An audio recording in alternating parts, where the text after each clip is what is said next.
Good morning students. आज हम पूर्ण वर्ग बनाने की विधि से इस द्विघात समीकरण को हल करेंगे। ठीक है, पूर्ण वर्ग, देखो नाम ही बता रहा है वर्ग बनाना है आपको। अब वर्ग कैसे बनाते हैं वो देखो। आपको दिया हुआ समीकरण 2x की 2 माइनस 7x जमा 3 बराबर 0। अब इसमें सबसे पहले ना जो x की 2 के आगे होता है, जैसे संख्या 2 है, 2 से सारे को भाग कर दो। 2/2 कट के 1 हो जाएगा, 7/2 हो जाएगा, 3/2 हो जाएगा, सबके बटे में 2 लगा दिया बराबर 0। जब ये आ जाए तो आपको कैसे ध्यान रखना है, आपको ऐसे ध्यान रखना है, जो x के आगे गुणांक है ना, जैसे 7/2 है, इसका आधा कर दो। आधा क्या होता है, 1/2 से गुना कर दो, कितना हो गया, 7/4 हो गया। ठीक है, 7 फिर उसका वर्ग कर दो। ये ध्यान रखना कि पूर्ण वर्ग बनाने के लिए क्या करना होता है, x के आगे जो भी गुणांक दिया होता है उसका आधा करके जो आंसर आएगा उसका वर्ग करना होता है। उस वर्ग को जमा भी करना होता है, घटा भी, मतलब जोड़ भी दो और घटा भी दो। क्यों? क्योंकि किसी संख्या को जोड़ भी रहे हो घटा भी रहे हो, कट के 0 ही तो आएगा, तो इससे कोई फ़र्क नहीं पड़ा। ठीक है, तो हमने 7 का वर्ग कितना हो गया, 49, 4 का वर्ग कितना हो गया, 16। तो 49/16 को हमने यहाँ पे जोड़ भी दिया और घटा भी दिया, और जमा में 3/2 दे रखा है। x की 2 माइनस, अब देखो मैंने ये फॉर्मूला बनाने की, पूर्ण वर्ग बनाने की कोशिश कर रही हूँ। मतलब a + b का होल स्क्वायर क्या होता है, देखो a² + b² + 2ab, यही होता है ना। a का स्क्वायर, a मतलब x हो गया, यहाँ पे x का स्क्वायर है। 49/16 को क्या लिखोगे, 7/4 का वर्ग, जो हमने जोड़ा भी था और घटाया भी था वो भी है। यानी a² है, 2ab है, b² नहीं है। अब यहाँ पे देखो b क्या है, b कौन बन सकता है, ये हो गया a, ये हो गया b, 7/4, a लगा दिया, 7 b लगा दिया, 7/4।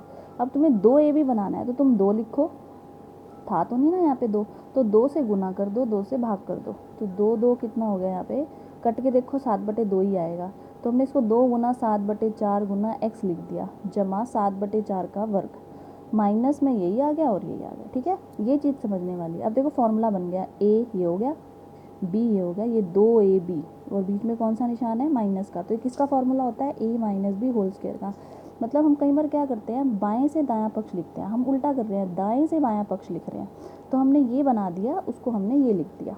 ठीक है, अब इन दोनों का एलसीएम आ गया 16, यहाँ बचेगा -49, 2 को 16 से भाग करोगे 8, 8 दिया 24, ये हमने एलसीएम ले लिया।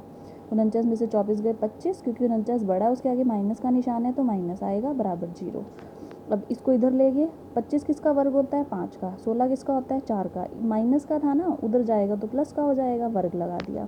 अब देखो जब वर्ग से वर्ग हटाते हैं तो प्लस माइनस का साइन आ जाता है दूसरी साइड। अब इसका मतलब 2 मान आएंगे, एक बार इसको प्लस के साथ रख दो, एक बार इसको किसके बराबर रख दो, माइनस वाले के। यहाँ से x किसके बराबर आ जाएगा, 5/4। जब ये इधर जाएगा तो कितना हो जाएगा, जमा का 7/4, ये भी इधर जाएगा, जमा का 7/4 हो जाएगा। इसको सॉल्व करके आ गया हमारा 12/4, तो 3 कट के, और इसको सॉल्व करके 2/4 कट के 1/2 आंसर आएगा। तो ये x के 2 मान आ गया। x की घात कितनी थी, 2, तो 2 ही आंसर आने थे। देखो सेम यही है, पहले सबसे पहले किससे भाग करोगे, थर्ड पार्ट है ये, 4 से, 4 से 4 कट गया, 4 से 4 कट गया, 3/4 आ गया।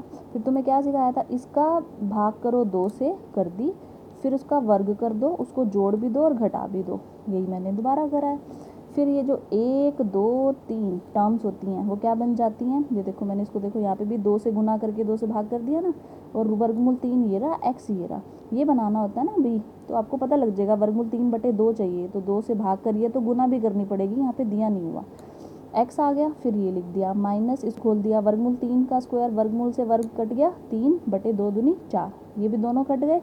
तो ये सबसे आसान क्वेश्चन हो गया। देखो a² + b² + 2ab किसके बराबर होता है, a + b होल स्क्वायर के बराबर 0।